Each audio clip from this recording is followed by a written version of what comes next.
요새 근 1년 가까이 우리 교회 공동체의 주제는 내 안에 주님 계십니다. 그 주님과 나 동행합니다. 제가 하도 늘 만나는 사람마다 예수님과 동행하세요라고 그렇게 했더니 속 없는 몇몇 분들이 아주 순진하게 그런 질문을 합니다. 예수님과 동행하면 시험도 없어지고 어려운 일도 사라지고 고난도 없어져요? 아니요, 그렇지 않아요. 예수님과 친밀히 동행하는 삶을 산다고 해도 때때로 시험도 있고 또 고난, 시련들 사라지는 것이 아닙니다. 똑같습니다. 여전히 시험은 시험으로 오고 어려운 일도 계속 닥칩니다. 근데 달라지는 게 있다면요. 그런 시험과 어려움 중에 예수님 나와 함께 하고 계시다라고 하는 그것이 믿어지니까 더 이상 이전처럼 문제 때문에 두려워하거나 염려하지 않게 된다. 그게 분명해진다는 거예요. 시간이 갈수록 점점 더 분명해집니다. 지난 1년 동안 계속 여러분에게 예수님과 여러분 동행하십시오라고 간절히 또 간곡히 말씀드리면서 제가 몇 가지를 꼭 같이 하십시오라고 말씀드렸습니다. 특별히 무엇보다도 기도 노트는 반드시 쓰셔야 됩니다.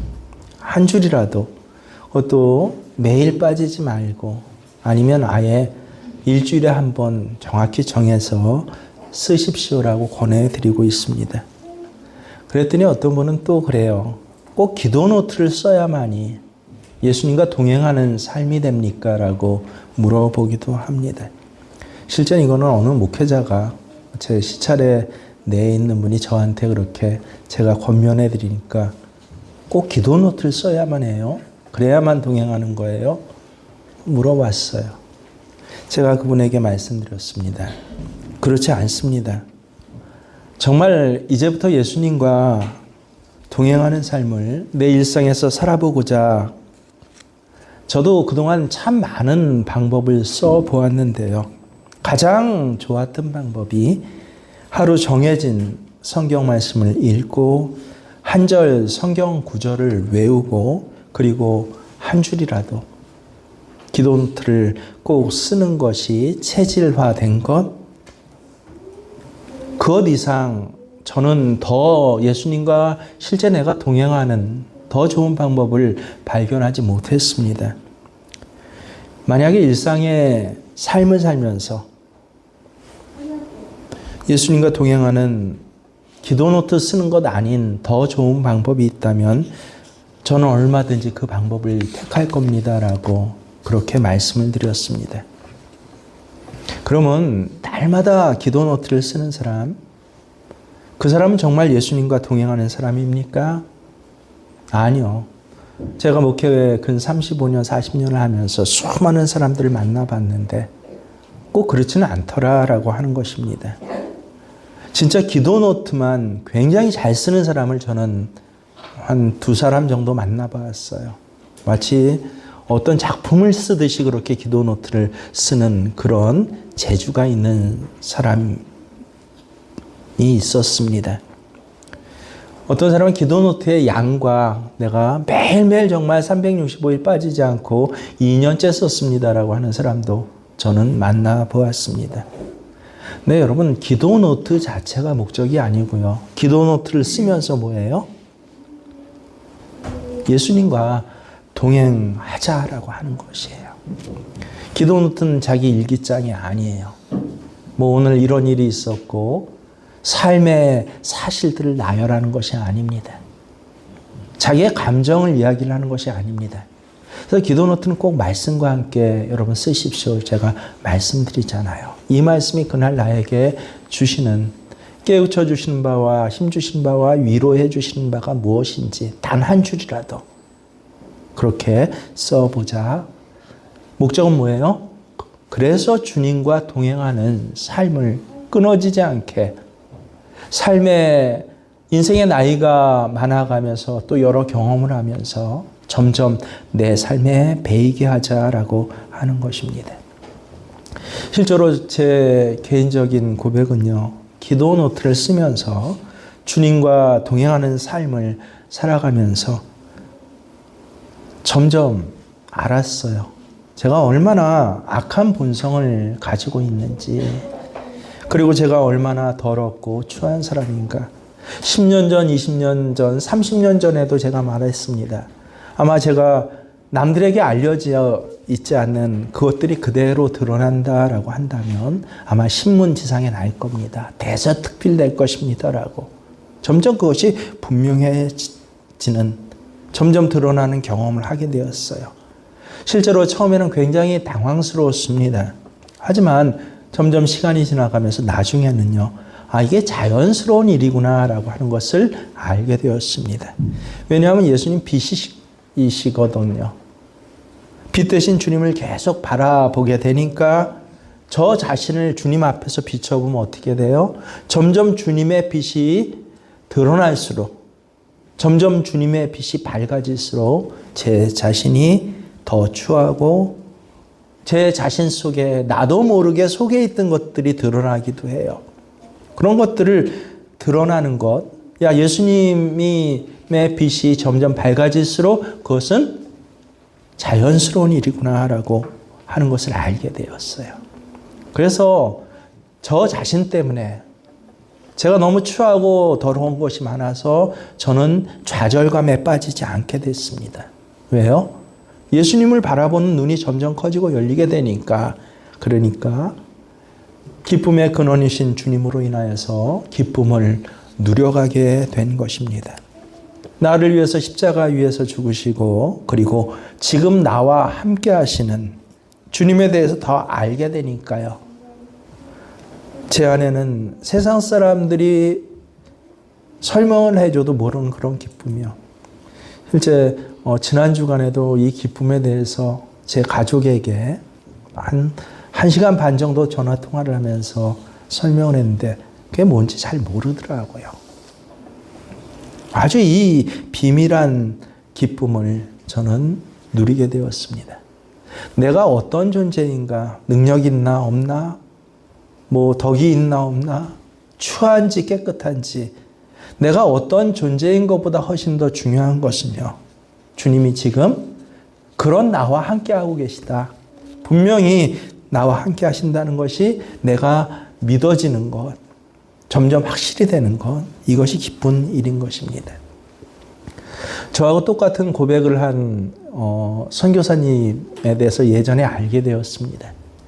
프랑스크 루바흐 선교사님이라는 분인데, 이분이 난 이제부터 24시간 예수님만 바라보겠어라고 그렇게 결단을 했어요. 왜냐하면 선교지 상황이 너무 어려워갖고 이 2, 3년 동안 문제만 쫓아다니다 보니까 지쳤어요.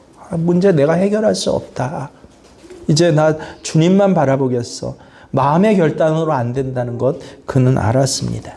그래서 기도 노트를 쓰기 시작한 게 1930년 1월 1일 새해가 되면서 올해 지금 이날부터 나는 주님만 바라보겠어 하고 그 주님만 바라보는 훈련과 그 내용으로 기도 노트를 썼습니다.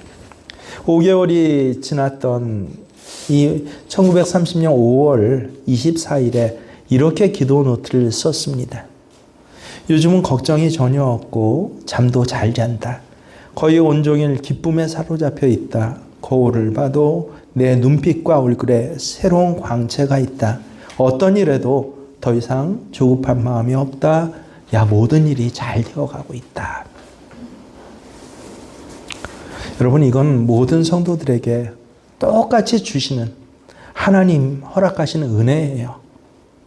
주님을 바라보는 눈이 뜨이게 되면요, 나를 보며 실망하고 좌절하고 슬플 뿐이지만 주님을 바라보는 눈이 뜨이고 나면 마음에는 기쁨이 넘쳐요. 문제는 동일하게 있는데 이상하게 염려가 안 돼요. 하루 염려되었다가도 금방 주님 주신 힘과 은혜가 있어져요. 그러면서 고백하는 게 뭐예요? 남들은 죽겠다, 안 된다, 큰일 났어 하는데 아니, 다 잘 되고 있어. 믿음의 고백이 삶의 현실로 드러납니다. 성경에 이렇게 똑 집어서 하나님과 동행했다라고 하는 사람이 대표적으로 에녹입니다. 에녹은 하나님과 동행하는 삶을 이 세상에 살다가 그대로 하나님께 들려 올려져서 하나님 나라에 바로 들어간 사람입니다. 여러분, 이 에녹은요, 아담의 7대 손입니다. 아담과 같은 시대에 근데 살았어요. 7대 손인데. 우리 지금 한 가족으로 모인 권사님 가정을 보면 이제 이 3대 손이 이제 자녀와 손주까지. 근데 그 증손, 고손 해갖고 그 다음에 7대 손까지 놀랍게도 한 시대에 한 가정에서 같이 살았습니다. 성경에 구체적으로 나와 있어요. 아담이 930세까지 살았는데 이 에녹이 622세 때, 아담 622세 때 그렇게 태어났다는 것이에요. 그리고 에녹이 300년간 하나님과 동행했다라고 하니까요, 아담과 같은 시대에 산 것입니다. 에녹은 아담 7대 할아버지, 증조 고조 7대 할아버지께 직접 에덴 동산에 대한 이야기를 들었을 것입니다. 그리고 아담으로부터 맨 처음 세상에는 이 할아버지가, 이 또 할머니가 하나님과 직접 에덴에서 함께 동행했다라고 하는 그런 이야기도 들었을 것입니다. 에녹의 마음속에 자기도 나도 살아계신 하나님과 그렇게 동행하고 싶은 갈망이 당연히 일어났을 것이에요. 그래서 에녹은 하나님과 동행하는 삶을 그렇게 살 수 있었던 것입니다. 에녹은 그 아주 옛날에, 그때는 얼마나 단순한 삶을 살았겠습니까? 그러니까 하나님과 동행하는 삶을 살 수 있었겠지. 지금처럼 이렇게 복잡하고 바쁘고 어려운 일들이 많은 때 어떻게 하나님과만 동행하란 말인가라고 여러분 생각해서는 절대 안 됩니다. 에녹이 살았던 그 시절은요, 하나님께서 홍수로 인류 전체를, 이 땅 모두를 심판하시겠다고 하는 그 일이 시시각각 그 눈에 보이도록 다가오는 극도로 긴박한 세대였습니다. 사람들은 다 타락하고요. 타락했다고 해서 하나님을 떠났다는 거 아니에요. 그들은 다 하나님 불렀어요. 다 하나님 불렀어요. 근데 왜 타락했습니까? 두 가지예요. 하나님을 더 이상 알지도 않고 경외하지도 않은. 단편적으로 얼마나 악했으면요, 하나님께서 그렇게 보시기에 좋았더라 했던 이 세상을 보시기에 너무너무 좋았더라고 하는 이 사람들 다 심판하기로 결정하셨겠습니까? 그 혼란스러운 시대에 아주 말미를 극단적인 긴박감과 함께 살아왔던 것이 바로 에녹입니다. 성경에 보면 에녹도 자식을 여럿 낳아서 길렀다라고 했습니다. 그 당시 제일 가치가 뭐예요? 자녀의 자녀를 낳아서 하나님 앞에 세우는 것. 이게 부자가 되고 성공하고 그 어떤 가치보다 가장 우선시하고 중요한 그런 가치였습니다. 여러분도 자녀 길러보신 분 알겠죠? 아이를 낳아서 기르는 것이 얼마나 힘들고 또 얼마나 바쁜 일입니까? 에녹은 그 일상생활 속에서 에덴 동산이 아닌 곳에서, 아담과 하와는 그래도 에덴 동산에서 삶을 살면서 하나님과 동행을 했잖아요. 근데 전혀 에덴이 아닌 곳에서 온 세상이 타락하고 자녀를 기르고 함께 살아가야 하는 그 분주한 삶 속에서 하나님과 동행했던 사람입니다. 히브리서 기자는 에녹이 죽음을 보지 않고 하나님께 들림받은 이유가 무엇이었는지 아주 분명하게 기록하고 있어요. 하나님을 기쁘시게 하는 자라는, 그냥 말뿐만 아니라 증거를 받았다라고 히브리서 11장 5절에 말씀하고 있습니다. 믿음으로 에녹은 죽음을 보지 않고 옮겨졌으니 하나님이 그를 옮기심으로 다시 보이지 아니하였느라. 왜 그랬어요? 구약 때는 몰랐어요. 근데 예수님이 오시고 나서 성령께서 함께 하시면서 아주 분명히 알려주셨어요. 왜 그랬다고요? 그는 옮겨지기 전에 하나님을 기쁘시게 하는 자라는 증거를 받았으니. 에녹이 하나님과 동행한 그 내용들이 뭐예요? 하나님을 기쁘시게 하는 그런 삶을 살았구나라고 하는 것입니다. 여러분 궁금하지 않습니까? 아니 도대체 어떻게 에녹이 살아왔기에 그냥 말뿐만 아니라 아예 증거를 받았다. 입증이 되고 시험하고 증험해봐라 라고 말씀하시잖아요. 디모데 너희 믿음을. 그 시험하고 증험해 봤던 것. 그래서 하나님을 기쁘시게 했다라고 하는 것입니다. 그 내용은 무엇이에요? 어떤 삶을 살든지 두 가지예요. 하나님이 지금 나와 함께 계시다. 존재하시는 것과 그리고 두 번째 여러분 너무 중요해요. 저는 이 두 번째 말씀을 평생을 꼭 붙잡고 지금도 붙잡고 있습니다. 하나님을 찾는 자에게는 반드시 뭐 하시는 분이에요? 상 주시는 분이시다. 하나님은. 히브리서 11장 6절에 있습니다. 믿음이 없이는 하나님을 기쁘시게 하지 못하나니 하나님께 나아가는 자는 반드시 그가 함께 시작 그가 계신 것과 두 번째 뭐예요? 또한 그가 자기를 찾는 자들에게 상 주신 이심을 믿어야 할지니. 이게 에녹의 믿음이었고 에녹의 동행이었구나. 너무 간단하잖아요. 이게 하나님을 기쁘시게 하는 아예 근거가 되고 근원인가요? 하나님 계신 것, 그리고 하나님 찾으시면 응답해 주신다, 상으로 응답해 주신다라고 하는 것, 그거 믿는 게 뭐 그렇게 어려운가? 그게 그렇게 하나님을 기쁘시게 할 일인가라고. 여러분, 우리는 그때 상황을 알아야 합니다. 에녹의 시대는 극도로 혼란 시대예요. 우리가 1999년에서 2000년으로 넘어온 마지막 날 가까울수록 세상 모두가 혼란스러웠잖아요. 밀레니엄 버그니 시작하면 세상이 어떻게 될까 뭐 할까. 이런 시대에서조차도 많은 것들이 과학적으로 그렇게 해석이 되고 또 예견되고 체제가 정비된 온갖 법과 그리고 규칙과 도덕으로 그것이 어느 정도 유지된 이 시대에조차도 한 세기 말에는 세상 전체가 혼란스러워하지 않았습니까? 에녹의 시대가 그랬다는 것입니다. 극도로 타락하고 하나님을 진짜 믿고 주님을 찾는 사람이 없던 그런 시대였기 때문에 그렇습니다. 그 가운데서 늘 하나님과 동행하는 삶을 살려고 했던 에녹의 모습을 한번 보세요. 다른 사람들이 뭐라고 봐요? 이상하게 볼 게 분명합니다. 여러분 요새 우리나라에서 그렇잖아요. 신앙생활 꼭 그렇게 해야 돼? 이런 소리 못 들어보았습니까?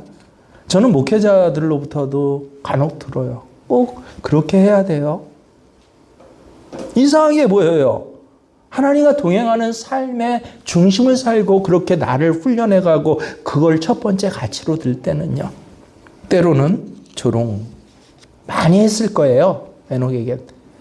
비판도 많이 받고 그로 인해서 왕따 당하는 정도가 아니라 아예 사회로부터 어떤 일정 세력으로부터 격리되는 것과 같은 어려움도 많이 겪었을 것입니다. 근데 그것이 하나님 보시기에는 어땠을까요? 사람들이 하나님은 알았어요. 근데 더 알려고 하지 않고 경외하던 그 시대에 그러나 에녹을 봤더니 하나님이 그것을 증험했다고 해요. 어려울 때 봤더니 돈 문제 때문에 돈 따라가지 않고 에녹이 뭐래요? 하나님은 지금 나와 함께 계시고 두 번째가 뭐예요? 내가 믿음을 고백할 때마다 하나님 내게 반드시 뭐 해주시는 분? 상 주시는 분이다라고 하는 것들을 시험을 하고 결과가 나왔다는 거예요. 그게 증거예요. 하나님의 증거. 야, 몸이 아플 때 봤더니 세상 사람들은 다 의사 따라가고 그게 자기 삶의 가치의 최고였지만 에녹을 봤더니 어때요? 아니야. 하나님 지금 나와 함께 하시고 내가 이 몸 아픈 가운데서도 하나님을 찾으면 그걸 내 삶의 제일 가치로 두면 하나님 반드시 어떻게 하셔? 내게 상 주셔. 이걸 증거를 실험하고 증거가 되었다는 것이에요.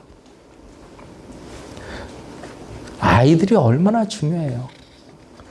앞으로는 점점 더 그럴 거예요. 온 가정의 가치 하나는요, 그 아이들일 것입니다.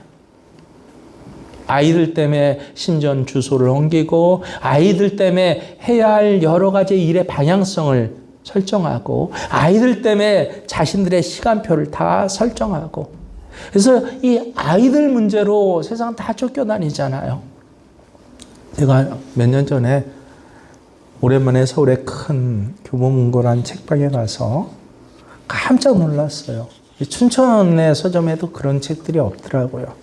큰 책방이니까 온갖 종류의 책이 많이 나왔는데 세상에 한쪽 애들에게 관심이 많아서 한쪽 코너에서 책을 하나하나 살펴봤더니 여러분 2살한테 가르치는 수학이 있더라고요.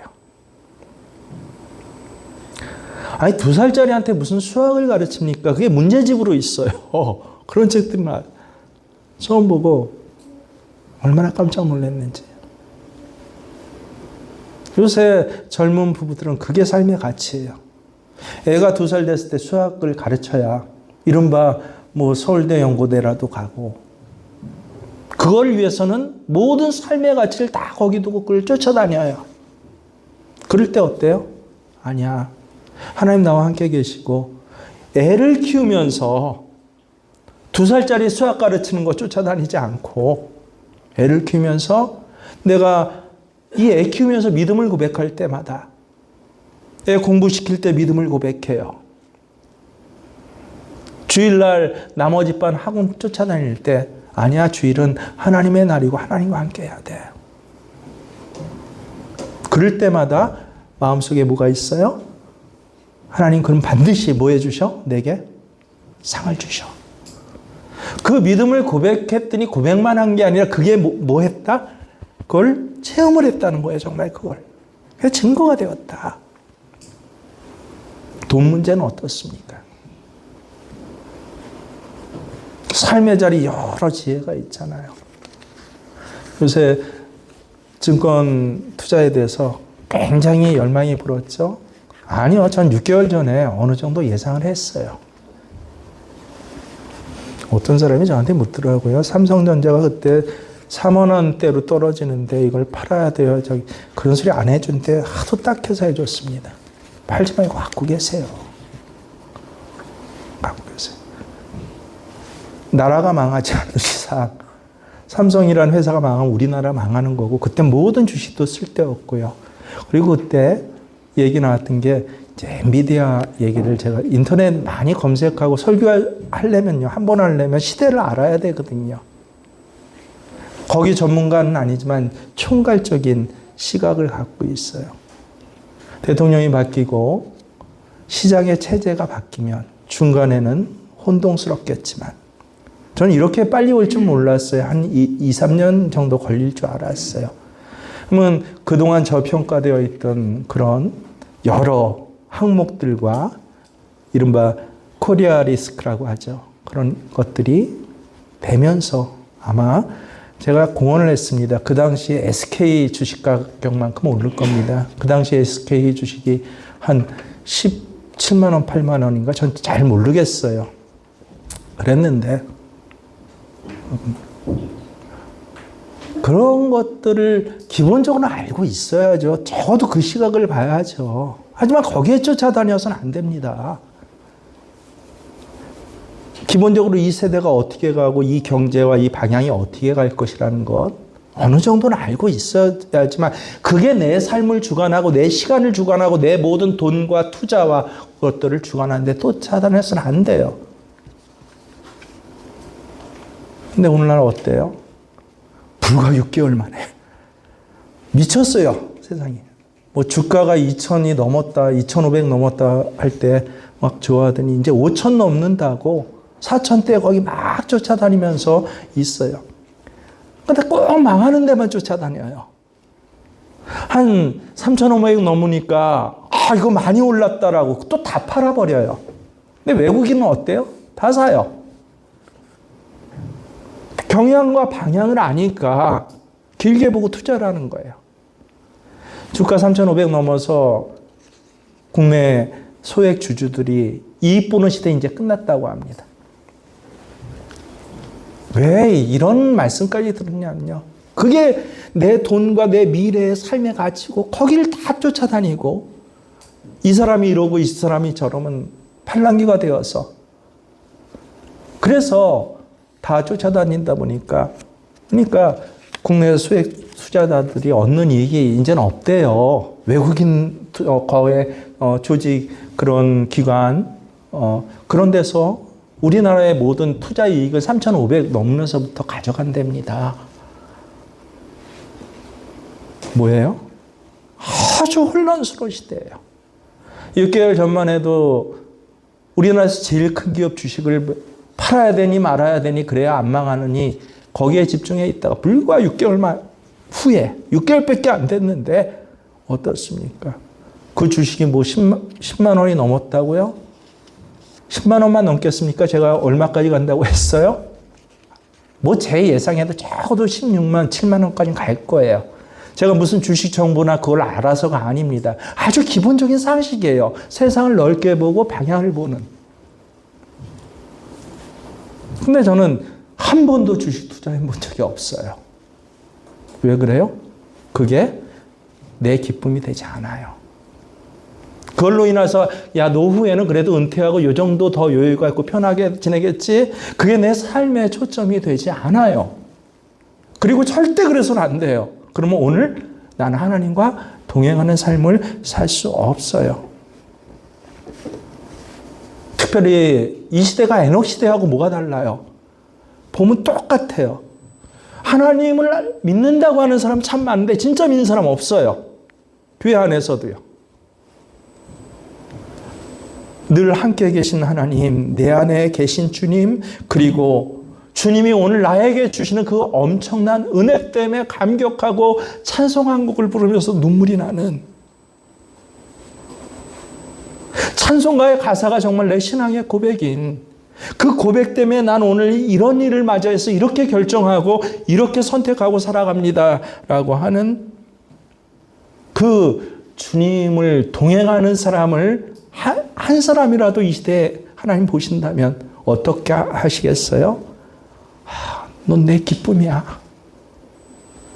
하나님이 직접 인정해 주시는 하나님의 기쁨 되는 그런 삶을 그는 지금 살아가고 있는 것이에요. 다른 것 무엇보다도 여러분에게 말씀드리는 것이 주님과 동행하는 삶을 사십시오라고 그렇게 계속 말씀드리는데 여러분 어떻습니까? 지난 한 주간 정해놓은 시간에 특별히 우리 수요일 날 교회를 위해서 수요일은 기도하기로 했죠. 하신 분 손 들어 보십시오. 어휴, 그래도 그 지난주보다 한 분 손 드셨는데 훨씬 낫네요. 여러분 기도 노트 쓰신 분 손 들어 보십시오. 지난주는 한 번이라도. 다음 주에는 오늘 한 분도 안 계셨지만 분명히 한 분 손 드시길 주의 이름으로 축원합니다. 한 번이라도 말씀을 보면서 한 번이라도 오늘 히브리서의 말씀을 보면서 하나님 계신 것과 상 주시는 분이 하나님이다라는 그 믿음이 하나님을 기쁘시게 했다라고 그 한 말씀을 보고 야 나도 뭐 하나님을 기쁘시게 하는 삶을 가만히 봤더니 나는 머리로만 알고 실제로는 그렇게 살지 못했는데 이제 그 믿음으로 살아갈 거야. 한 줄이잖아요. 그 한 줄의 기도 노트를 쓸 때 하나님께서는 어떻게 하셔요? 나를 보면서 기뻐하신다는 거예요. 헌금 많이 해서 기뻐하는 게 아니라 교회에 나와서 무슨 직분들을 훌륭한 것, 헌신하는 것 많이 해서 나를 기뻐하시는 게 아니라 이 가짜 믿음이 많은 시대에 진짜 하나님을 믿고 그리고 진짜 하나님과 동행하신 그것 때문에 기뻐한다라고 하는 것입니다. 에녹이 당시 그 악한 시대에서 온전하게 하나님과 동행하는 할 수 있었던 특별한 이유가 성경에 가만히 보니 있었어요. 그것은 두 가지였어요. 참 기가 막혀요. 하나님께서 내 눈에 보기에 이 세상, 온 세상을 심판하실 것이다 라고 하는 것, 그 첫 번째 하나와 주님의 재림이 있을 것이라는 것을 에녹에게 특별히 계시해 주셨기 때문에 그렇습니다. 에녹에 대한 이 기사가 신약성경 유다서에 아주 정확히 나와 있어요. 유다서를 보면 에녹이 하나님의 심판과 주님의 재림에 대한 놀라운 계시를 받았다라고 정확하게 기록되어 있습니다. 14절부터 16절 보면요. 여러분 잘 눈으로 정독해 보세요. 아담의 칠대손 에녹이 이 사람들에 대해서도 예언하여 이르되 보라 주께서 그 수많은 거룩한 자와 함께 임하셨나니 이는 뭇사람을 첫 번째 심판하시나 모든 경건하지 않은 자가 경건하지 않게 행한 모든 경건하지 않은 일들과 또 경건하지 않은 죄인들이 주를 거슬러 한 모든 완악한 말로 말미암아 그들을 정죄하려 하심이라 하였느니라. 이 사람들은 어떤 사람들이에요? 겉으로 이제 드러나요. 속은 알 수 없지만 겉으로 어떻게 생활해요? 원망하는 자와 불만을 토하는 자, 정욕대로 행한 자라. 그 입으로는 자랑이에요. 그리고 삶의 가치의 가장 가치가 뭐예요? 이익만 된다면 아첨도 하고 자랑도 하고 이익 되는 대로 그 몸을 움직이며 살아가는 사람이에요. 에녹이 이 계시를 받았을 때 저는 깜짝 놀랐을 것 같아요.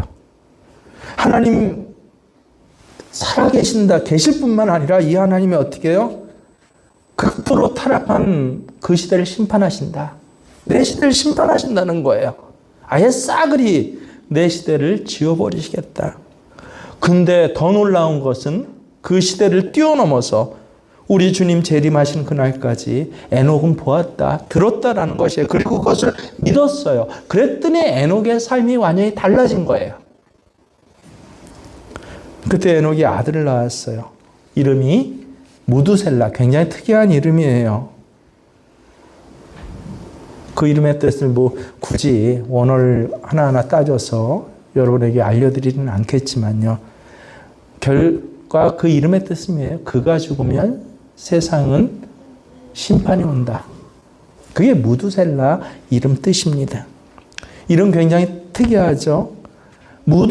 아들을 낳고 무두셀라, 야 네가 죽으면 이제 심판이 와 라고 아들 이름을 그렇게 지어놓고 나서부터 이른바 애 낳고 사람이 달라졌어요. 그 이전에도 동행했는지는 분명하지 않아요. 마음속엔 동행했겠죠. 나도 하나님과 동행하고 싶어. 하지만 실질적으로 그가 동행하는 삶을 살아서 하나님이 넌 나를 기쁘게 했어라고 증거를 준 그 삶은요. 이 아이 낳고 달라졌다는 거예요. 남자들에겐 2번 철들 기회가 있습니다. 한 번은 군대 갔다 오고 나서, 두 번째는 애 낳고 나서예요. 애 낳고 나서도 철 안 들면 굉장히 힘든 삶을 살아요. 애 낳고 나서도 바뀌지 않으면 참 같이 사는 가족들이 그건 그다음부터는 지옥이에요. 소망이 없어요. 에녹은 애 낳고 나서 그 아이 이름을 너 무두셀라야. 야, 너 죽으면 이제 하나님이 이 세상을 심판하실 거야. 그러면서 본인의 삶을 다르게 살아갔다라고 하는 것입니다. 이름은 삶이에요. 어제 딸을 만나서 한 1시간 반 정도 본데 여러 얘기를 오고 갔지만 딸 얼굴만 보이더라고요. 다른 사람도 있었고 아내도 같이 있었는데. 그러면서 제 딸 이름 다 아시죠? 첫째가 하나하고 둘째가 하영이에요. 이름 뜻도 다 아시죠? 야, 하나님의 나라를 이루어가. 그리고 하나님 앞에 영광 돌리는 삶을 살아. 저는 그렇게만 생각했는데 이 설교를 준비하고 온통 어제 설교문이 들어있다 보니까 또 기도하다 보니까 그것만 아니었구나라는 걸 깨달았어요. 야, 너는 하영이니까 하나님 앞에 영광 돌리는 삶을 살아. 이게 아니었다는 거예요. 내가 딸의 이름을 하영이라고 부르면서 내 자신의 삶이 어때야 돼요? 얘가 영광 돌리는 삶을 살 수 있도록 내 자신의 삶이 하나님께 영광 돌리는 삶으로 변해져야 되는구나. 저는 처음 깨달았어요. 성경을 그렇게 많이 보고 이른바 목회를 오래 했는데, 그게 이름의 의미구나. 이름은 너 죽으면 하나님 심판하셔. 그러니까 믿음으로 살아라고 자식 이름은 그렇게 지어놓고요. 그런 사람들이 많잖아요. 전 그래서 그런 이름 짓는 거 참 싫어하는데, 뭐 솔로몬, 다윗이라고 지어놓고, 다윗처럼 살아 해놓고 자기는 어떻게 살아요? 그러니 자식도 다윗이 아니고 본인은 더 다윗이 아닌 그 삶을 살아갈 수밖에 없구나. 무드셀라, 너 죽으면 그 다음에 하나님이 이 땅을 구체적으로 막연하게 심판하고 그저 상상으로 심판하는 게 아니라 진짜 심판하셔라고 하면서 심판을 앞두고 사는 삶을 누구는 살았다? 에녹은 살았다.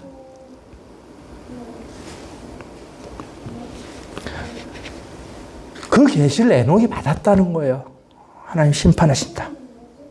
더 나아가서 예수님 재림하실 거라는 계시까지 받았대요. 그러니 얼마나 놀랐겠어요. 얼마나 축복받은 사람입니까? 아니에요. 우리와 비교해 보십시오. 저에게는, 여러분에게는 에녹이 이미 받았던 이 계시가 성경책에 그대로 기록되어 있잖아요. 그래서 제가 읽으면서 알잖아요. 깨닫잖아요. 우리에게 신비한 체험으로 그런 계시를 따로 받을 필요가 없는 것이에요. 이미 우리는 다 알고 있는 내용이에요. 중요한 것은 뭐예요?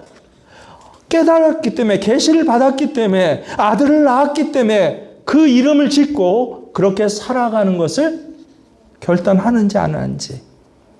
결단뿐만 아니라 하나님이 증거해 주시는지. 그럼 기도 노트 쓰십니까? 매일 그냥 머릿속으로만 좋은 얘기라고 하면 생각하십니까? 그게 그 시대의 사람이었어요. 하나님을 더 알아가지도 않고 또 하나님을 아예 경외하지도 않아요. 여러분은 어떤 사람입니까? 제가 그렇게 거의 1년 내내 광고하잖아요. 큐티 노트 꼭 쓰십시오. 큐티 노트가 아니면 기도 노트라도, 기도 제목만이라도 한번 써보세요. 내가 지금 하나님 앞에 무엇을 원하고 있는지. 그리고 하나님 이거 주셔요라고 그 순간만이라도 하나님을 좀 바라보라고요. 사실은 내 영생의 문제예요.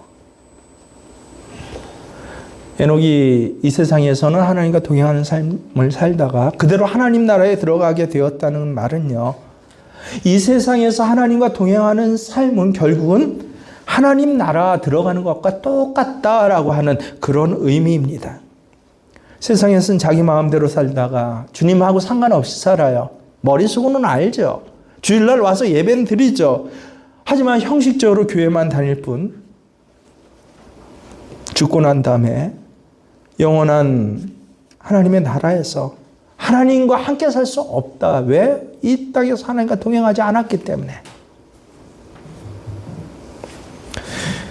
이브리서 기자는 성도들에게 살아계신 하나님에게 떨어질까 조심하라고까지 얘기하십니다. 히브리서 3장 12절이에요. 형제들아, 너희는 상가 혹 너희 중에 누가 믿지 아니하는 마음을 품고 살아계신 하나님에게서 떨어질까 조심하라. 이 형제들이 누구를 얘기를 하는 거예요? 이 교회 예배당 안에 있는 사람들이에요. 예수 믿는 사람들이에요. 너희 중에 무슨 소리입니까? 하나님에게서 떨어질 사람이 있다는 거예요. 그 뜻은 지금은 하나님과 함께 있어요. 근데 조금만 시간이 지나면 너희 중에 하나님께서 떨어질 사람이 있다. 언제 어떻게 악한 마음을 품고 하나님과 상관없는 삶을 살 수 있는 사람이 있다는 것입니다. 여러분, 만약 9월에 방주를 타긴 탔지만 어떻게 해서든지 내가 그 방주에서 막 떨어질 상황이라면 여러분은 어떻게 하겠습니까? 그걸 알면요, 그것보다 더 급박한 일은 없어요. 도와주세요, 살려주세요, 소리 지르면서 무엇이든지 붙잡을 거예요. 그 방주에서 난 절대 떨어져서는 안 돼. 떨어질 수 없어라고 그렇게 몸부림치지 않겠습니까? 저는 제 눈에 실제 그 모습을 봤어요. 얼마나 충격적이었는지 지금도 머리에 그대로 새겨져 있어요. 지난번 아프가니스탄에서 탈레반이 함락되었을 때요. 카불 공항에서 미국 수송기 뜨는 장면 전 세계에 방영되고 여러분 다 봤죠?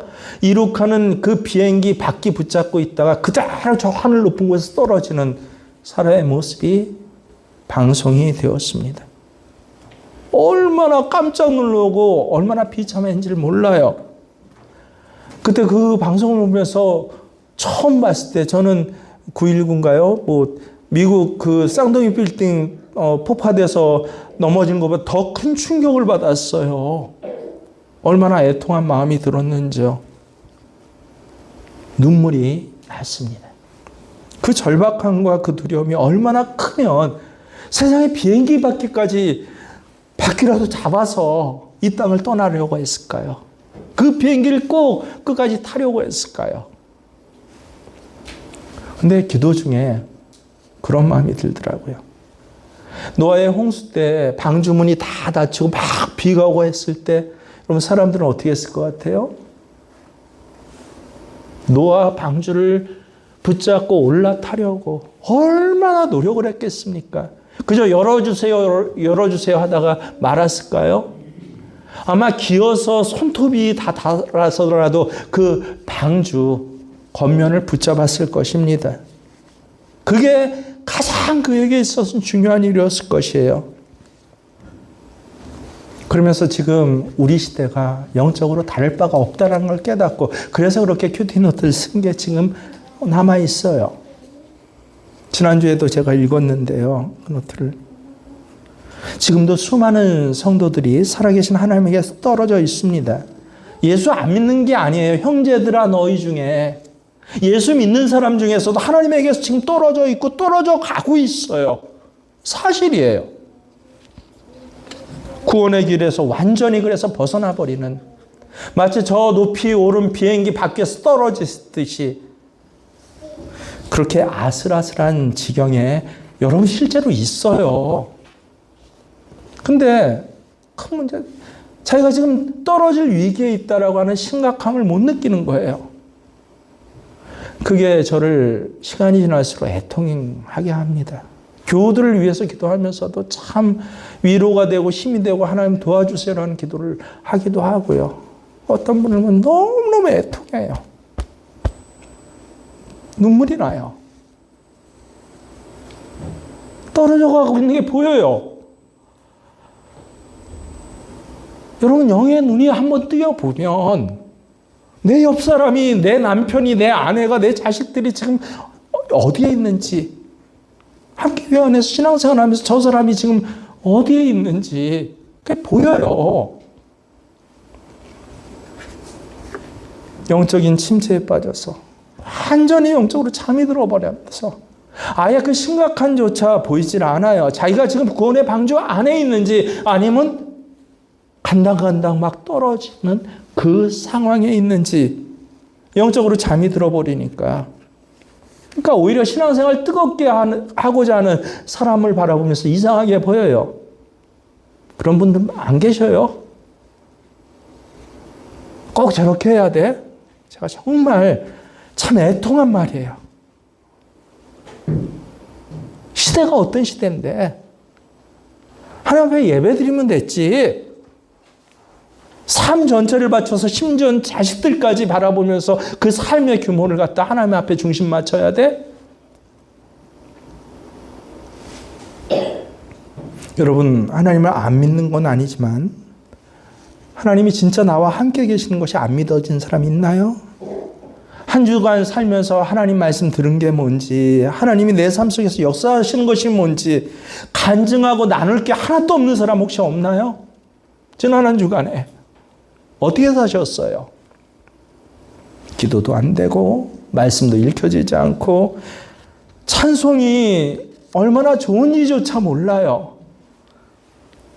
은밀한 습관적인 끊어야 할 것 알면서 끊지 못하고 그냥 끌려가는 매여 있는 사람들이 혹 있으실 거예요.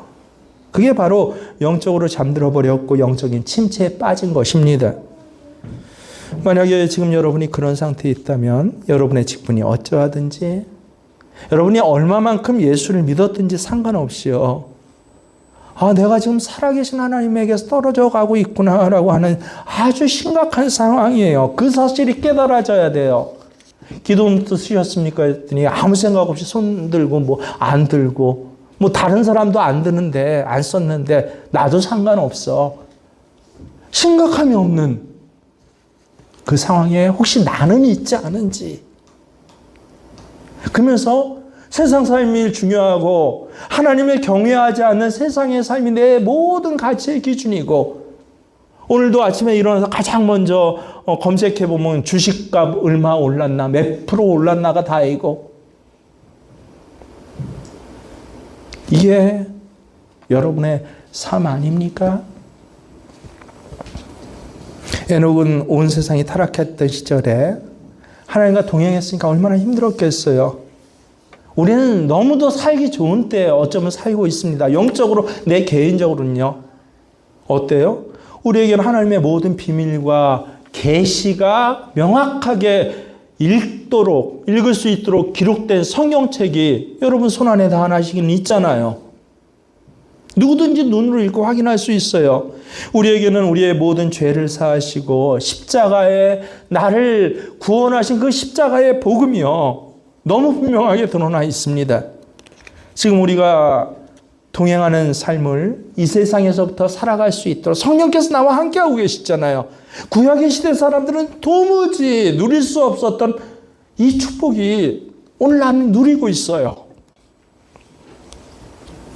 그래서 저는 이 시대가 악한 세대이지만 영적으로는 좋은 세대라고 생각을 해요. 성령께서 허락하신 아주 놀라운 은혜가 교회 공동체 안에 함께 내리고 있어요. 여러분 뭐가 교회 공동체입니까? 주일날 하루 나와서 무슨 예식 치르듯이 그렇게 치르고 나는 것이 교회 공동체예요? 아니에요. 그리스도의 지체예요. 그리스도 머리 쓴 예수님의 그 몸을 함께 이뤄서 교회는 뭐하는 곳이다? 점점 자라나는 곳이에요. 내 신앙이 또 내 옆에 있는 모든 사람들이 함께 자라나는 성령께서 그 교회를 축복하시고 그 공동체를 위해서 성령께서 오늘도 함께 동행하고 계시는 일이에요. 함께 세워져 가야 돼요. 그래서 두 가지 공동체요. 교회 공동체와 가족 공동체를 세운 일은 시대에 가장 중요합니다. 왜냐하면 우리가 마음이 점점 완악해져요. 분명히 그렇습니다. 하나님 앞에서 떨어져가는 유혹에 다 빠져들 거예요. 그렇지 않도록 주신 게 뭐예요? 교회 공동체다. 히브리서 3장 13절에 이렇게 말씀하세요. 오직 오늘이라 일컫는 동안에 매일 피차 권면하여 너희 중에 누구든지 죄의 유혹으로 완고하게 되지 않도록 하라. 교회 공동체는요. 서로 피차 권면해서 점점 떨어져 가는 사람이 많고 마치 그게 옳은 듯 일반적인 상황 듯 하는 사람이 많을 때 그때 권면해서 아니야 그 삶은 헛된 삶이에요. 그 삶은 결국 죽는 삶이에요. 그 삶은 아무 가치가 없는 삶이에요. 피차 권면하도록. 왜 혼자서 그렇게 하기 힘들어요? 에녹과 같이 혼자 그렇게 살아가기 너무 힘들어요. 그래서 피차 권면화해서 서로 살려내고 세워지도록 그렇게 주신 것이 첫 번째는 누구예요? 가족들이에요. 가족들을 보면서 여러분 가장 근본 눈은요. 피차 권면에서 서로 믿음으로 살아가고 사랑으로 살아가고 살아나는 역할을 하는 게 가족 공동체예요. 그게 내 남편이에요. 그게 내 아내고 내 자식이에요. 자식들 보면서 서울대 가라고 하는 것에 초점 맞추는 게 아니라 야, 하나님의 사람으로 나도 너도 그렇게 살아가자. 이게 가족이에요. 교회 공동체 안에서 집사님, 권사님들 모여서 뭐 하는 거예요? 야, 믿음으로 살아갑시다. 우리 기도하며 살아가십시다. 헌신하며 살아가십시다. 하나님께서 반드시 우리 상 주십니다.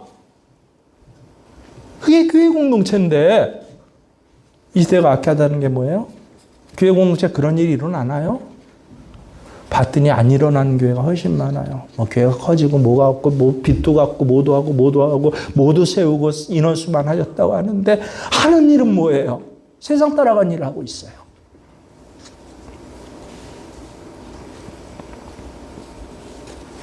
오늘 에녹이 동행할 수 있었던 이유는 뭐다? 믿음이에요. 어떤 믿음이에요? 하나님 살아계셔요. 나와 함께 계셔요. 그리고 하나님은 내가 믿음을 고백하고 행하는 자리마다 세상 사람은 멍청하게 보고 또 너 손해봤어 하고 뭐 꼭 그렇게 살아야 할 때 아니 내가 이렇게 믿음을 고백하면 하나님 나에게 반드시 뭐 해주셔요? 상 주셔. 상 주셔. 이 믿음이 여러분의 일주일간의 삶의 자리에서 판단의 준거가 되시기를 가장 기초가 되시기를 그래서 하나님과 동행하는 삶을 살아가실 주의 이름으로 축원합니다.